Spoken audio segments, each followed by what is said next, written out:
Miss হবে না আপনার পছন্দের টিভি শো। দেখুন জি5 অ্যাপে একদম ফ্রি।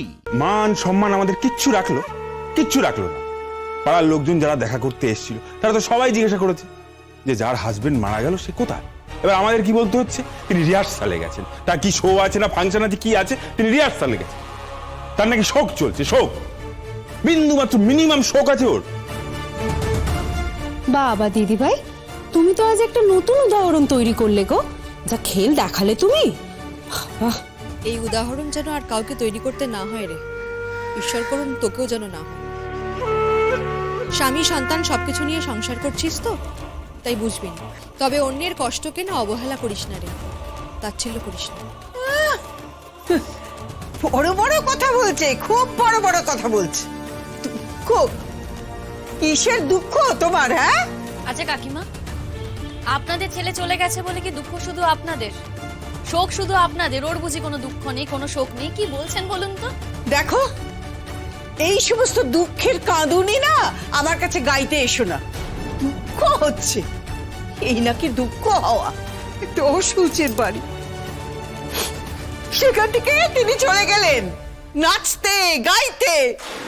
দেখো কাকিমা, শোকটা না যার যার নিজের মনের মধ্যে থাকে। বাড়িতে বসে থাকলেই তার মনে বিরাট শোক হতো, আর বাইরে গিয়ে গানের রিহার্সাল করে এসছে বলে তার মনে কোনো শোক নেই, শোক কমে গেছে তা তো নয়।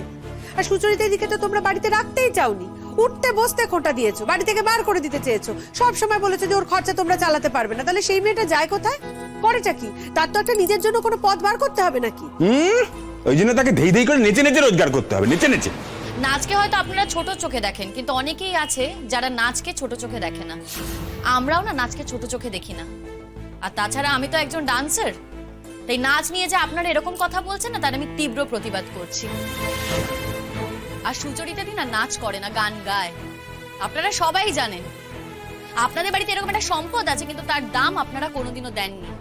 বিয়ে হয়ে চলে আসার পর সুচরিতা দি অনেকবার কিন্তু সন্ধ্যাবেলা এ বাড়িতে গান গাইতে বসেছে, কিন্তু আপনারা কি বলেছেন যে এই বাড়িতে গান বাজনা চলে না, আপনাদের বাড়িতে এসব কিছু হয় না। কিন্তু প্রত্যেক সন্ধ্যাবেলা আপনাদের বাড়িতে যে মেহফিল বসে গান বাজনা, সেটা কিন্তু আমাদের জানতে কারোর বাকি নেই। আমরা এই পাড়ার সবাই জানি সেটা। আমার বাড়িতে আমার আইনই চলবে। তুমি কি জানো না জানো তার উপর কিচ্ছু নির্ভর করে না। যাও, চলে যাও। এতক্ষণ তো তোমাদের বাড়িতেই ছিল, তো আজকে রাত্রিটুকু ওখানে রেখে দিতে পারলে না? তুমি তো জানো মাম্মা, আমি তোমাকে ছেড়ে থাকতে পারি না। তুমি কিন্তু খবরদার আমাকে ছেড়ে কোথাও যেও না। তুমি আমাকে নিয়ে যাবে কিন্তু, ঠিক আছে? হ্যাঁ যা না যা, তুই আছিস কেন এখানে? মায়ের সঙ্গে চলে যা। এমনিতেও আমরা এখানে কাউকে আটকে রাখতে চাই না। এতগুলো বছর যখন এখানে থেকেছি, জীবনের প্রতিটা মুহূর্ত প্রতিটা সময় যখন এখানে ইনভেস্ট করেছি, তখন এখনো থাকবো। ইন্দ্র আমাকে ছেড়ে চলে যাওয়ার পরও যদি এখানে থাকতে পারি, তাহলে এখন তো কোথাও যাব না, এখানেই থাকবো। তোমরা যদি আমাকে ঢুকতে না দাও, ঠিক আছে দিও না, আমি বাইরে বসে থাকবো। বাবা থাক থাক থাক, তুমি ওকে বাধা দিতে যাও না। ও বাইরে আছে, বাইরেই বসে থাক, থাক বাইরে বসে। হ্যাঁ বাইরে বসে থাকবে, তোকে তো বাইরে বসে থাকবে নাকি রে? হ্যাঁ, তোকে তো দেখি রাস্তা বলে হলো তো কায় বেড়াতে, তোকে তো বাইরে বসে থাকবে না, তো একদম নাক ফাটিয়ে যাবো মেরে তোকে একদম। এই এই এই হাবলিটাকে কে এনেছে? কে এনেছে এই হাবলিটাকে? খবরদার, মুখ সামনে কথা বলুন। কাকে হাবলি বলছেন আপনি? ওকে হাবলি বলার অধিকার আপনাকে কে দিয়েছে? আর আপনি যাকে হাবলি বলছেন না, আপনার থেকে তার অনেক বেশি গুণ। অনেক কথা বলেছেন, এবার একটু সরে যান। হ্যাঁ যেতে দিন। সুচরিতা দি ভেতরে যাও। আমি তো বলছি তোমাকে ভেতরে না, যাও। আমি যখন একবার না করেছি, আমি তখন সে কথার খেলাফ হতে পারি না। আমি যখন 1000 বার বলেছিলাম আজ বেরিয়েও না, তাহলে ঘরে ঢুকতে দেবো না, তারপরেও সে আমার কথা উপেক্ষা করে চলে গেল কি করে? এখন দেখি ও ঘরে ঢোকে কি করে। বাড়িটা আমার, এ কথাটা ভুলে গেলে তো চলবে না। সে যখন আমার বাড়িতেই ঢুকতে হবে মাথা নিচু করে, তখন সে কথাটা তো আগের থেকে শুনলেই পারতো। কি লাভ হলো? সেই তো এখন পায়ে ধরতে হচ্ছে ঘরে ঢোকার জন্য। তোমার তো আবার দয়ার শরীর না, যেই পায়ে ধরছে অমনি তুমি তাকে ক্ষমা করে দেবে। এই তো তোমাকে বরাবর দেখে আসছি। আমি কিন্তু তোমাকে পরিষ্কার করে একটা কথা বলছি, একদম ক্ষমা করবে না ওই মেয়েকে। আর যদি ওই মেয়ে ঘরে ঢোকে না, আমি কিন্তু বেরিয়ে যাবো, ব্যাস।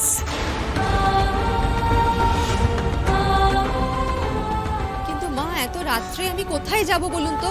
সেটা আমি কি জানি? হ্যাঁ, কোথায় যাবে? তোমার এত বন্ধু বান্ধব যারা তোমাকে উস করছে, তারা কেউ বুঝে আশ্রয় দেবে না? কাকিমা আশ্রয় দিতে পারি, কেন দিতে পারবো না? সুচরিতাদির যদি নিজের কোনো আশ্রয় না থাকতো না নিশ্চয়ই দিতাম। নিজের বাড়ি থাকতো, অন্য জায়গায় আশ্রয় নেবে কেন? তো যাক, সে নিজের বাড়িতে চলে যাক। শুনুন কাকু, বিয়ের পরে না মেয়েদের শ্বশুর বাড়িটাই নিজেদের বাড়ি হয়, সেই বাড়িতেই তারা থাকে।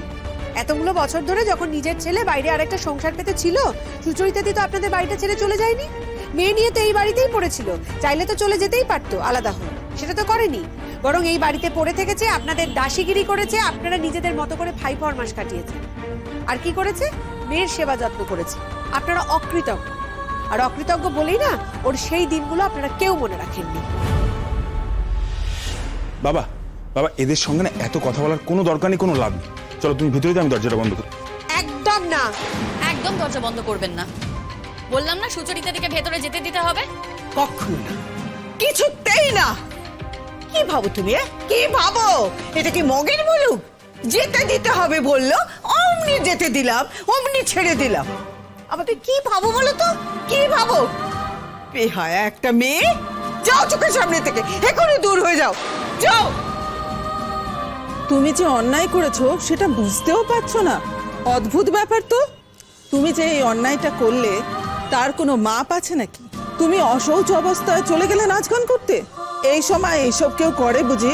তুমি ইন্দ্রকে ভালোবাসোনি, সেটা আমরা সবাই বুঝতে পারছি, কিন্তু না ভালোবাসলেও লোক দেখানো কিছু কর্তব্য করতে হয়, সেটুকুও তুমি করবে না?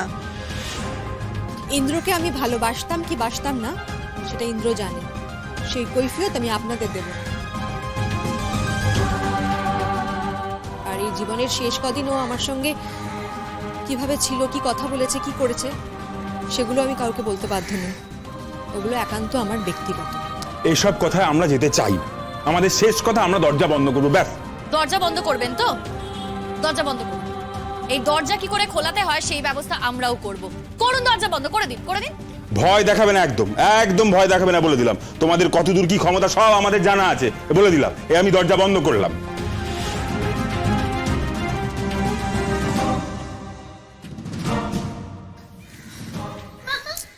তুমি প্লিজ যেও না মাম্মা, তুমি তো জানো তোমাকে ছাড়া আমি থাকতে পারি না। প্লিজ মাম্মা, তুমি যেও না প্লিজ।